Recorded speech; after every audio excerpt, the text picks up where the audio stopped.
Hey everyone, Wisdom Say here. This is a guide for round 4 of the 2021 Manufacturer Series exhibition season. Let's get this started. Quick note, when you come out of turns, you're going to need to do a lot of throttle control, and you might even need to do a little bit of short shifting to try to prevent getting any additional wheel spin, which you're going to see that now. I'm going to be careful with the throttle input and shift early on to try to prevent getting any more wheel spin.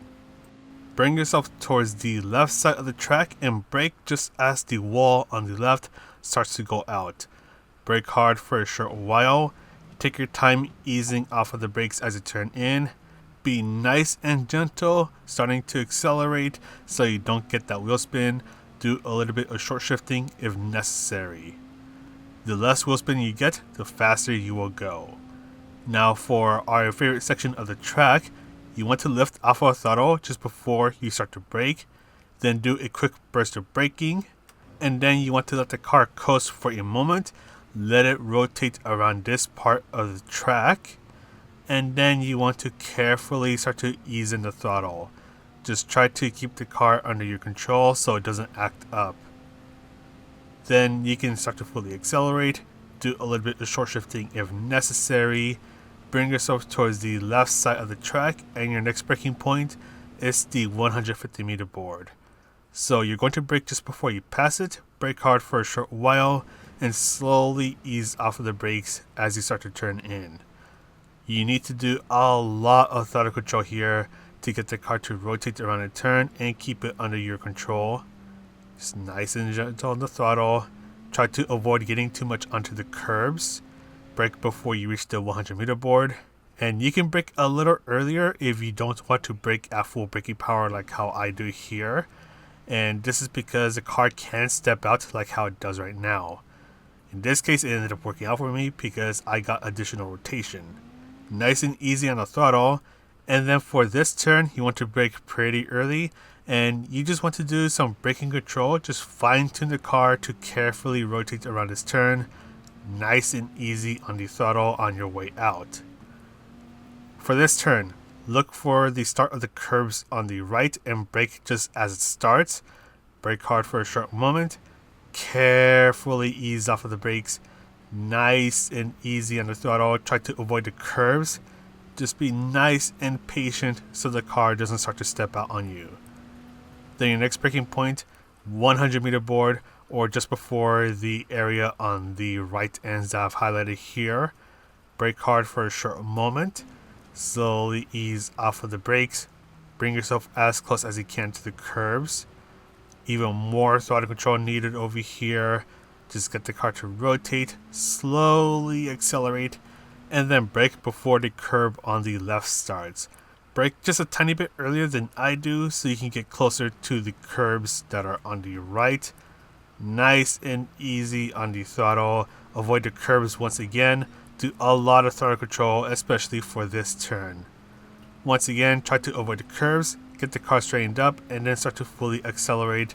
Do a little bit of short shifting if necessary to avoid any unnecessary wheel spin. Then for this turn, you want to look for this tire mark. Brake before you pass it. Brake hard for a very short moment. Slowly ease off of the brakes.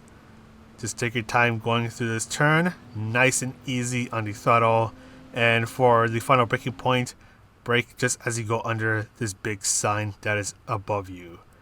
You want to brake hard for a short while, and you can see me ease off of the brakes here and there, and you want to make sure you nail this apex, which will lead you to nailing this next apex.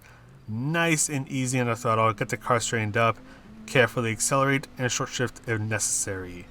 But that's all for the lap guide. Let's go ahead and take a look at the strategies. For this qualifying session, you only have 5 minutes to try to get a good qualifying time, which means that you're only going to have one chance to get the best qualifying time possible. And because of that, you want to make sure that your only qualifying lap counts. So as you start your qualifying session, you can actually hang back in the pit stop area for, I will say, 1 minute tops, because you're going to be much better off qualifying by yourself, because the pace that people will be setting here at Wet Spa is going to be very different. So for example, you might be setting 247s here at Wet Spa, but the car in front of you, they might be setting 249s. So chances are that if you start your qualifying lap and you're too close to them, you might end up on the rear bumper, you might get slowed down, and your qualifying lap is going to suffer. This is especially the case if the car in front of you messes up. So right now the yellow Porsche, they messed up and I almost get slowed down, but luckily I was able to just get around them without an issue. In this case, I got pretty lucky, but in many other cases, people might not get so lucky and get their own qualifying lap times hurt. So just try to give yourself plenty of space between yourself and at least the car in front of you. And also, don't go too slow on your outlap because you do risk your tires getting cold. And I don't know if you can see this, but when I was doing this, I saw the little halo around the tires slowly starting to turn blue. That means that your tires are getting cold, so they're not going to provide as much grip. So the moment that you step out, or the moment that you drive out of the pits, you pretty much want to start to push. And at the same time, just make sure that you have plenty of space between yourself and the car in front of you. And once again, you only have one chance to try to get a good qualifying time, so you really want to make sure that your only chance counts. Before I give out the general race information, if you are starting in the middle of the chicane, bring the traction control all the way up.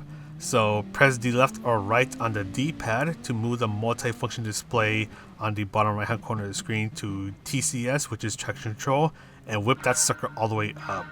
And as you see right now, I'm starting in the middle of the chicane, so I want to make sure that I have all the traction needed for the rear wheels so I don't spin out. And I want to be on the safer side of things, so I just turn on the traction control all the way up.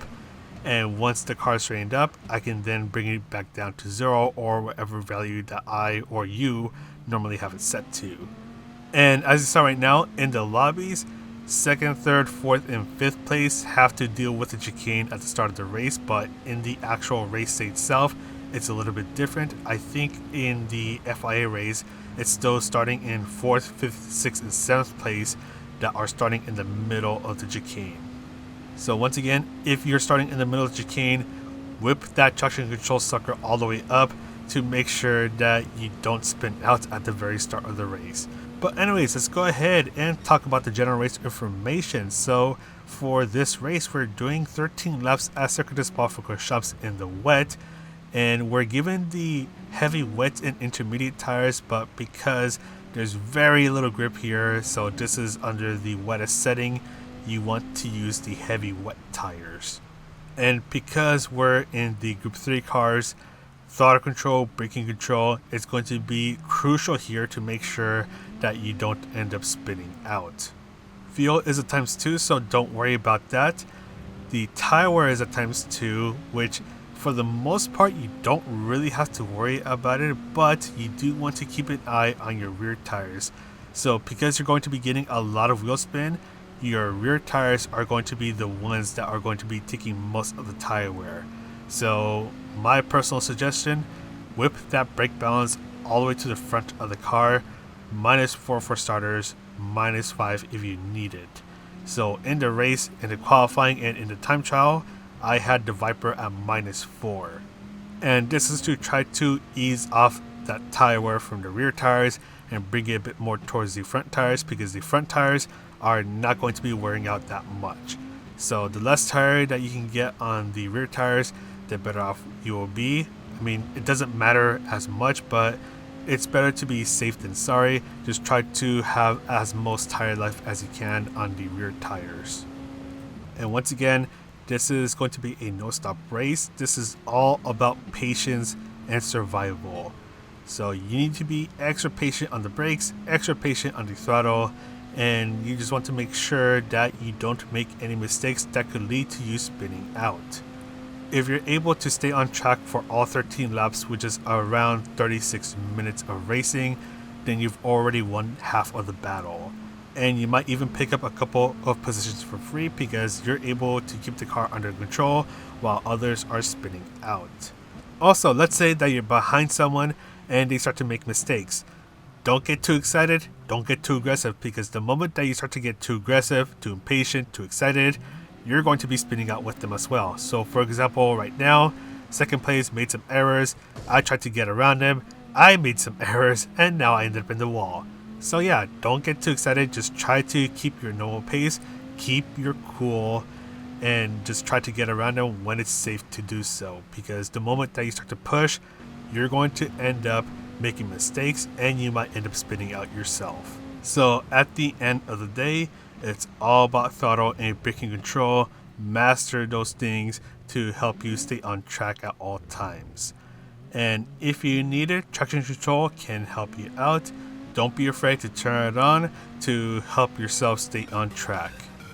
But anyways, let's quickly show places to overtake and the penalty serving zone. The first turn is a potential place to get an overtake done.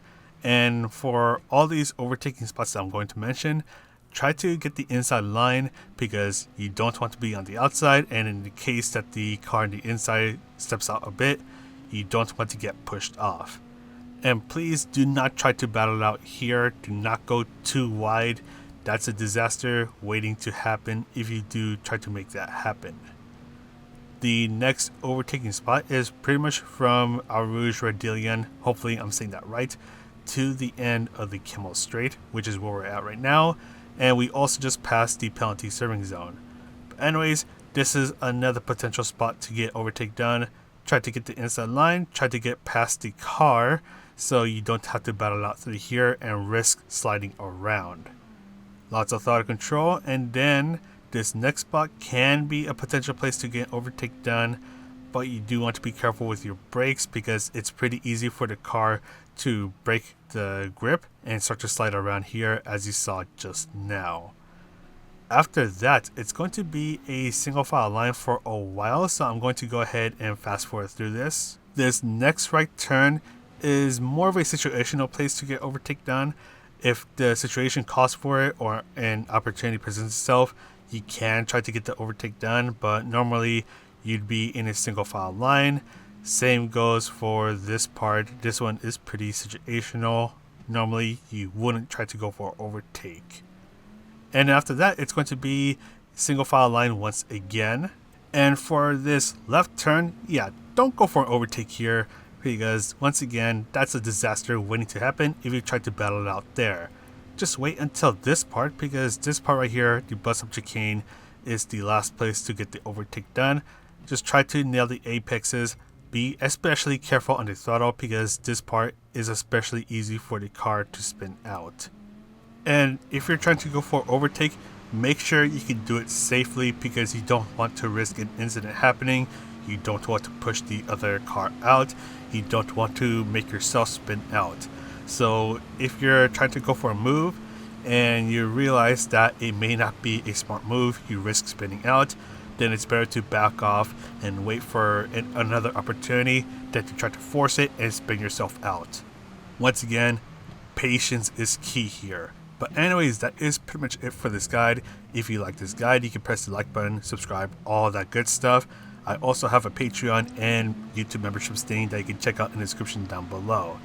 Also, I want to make a couple quick notes.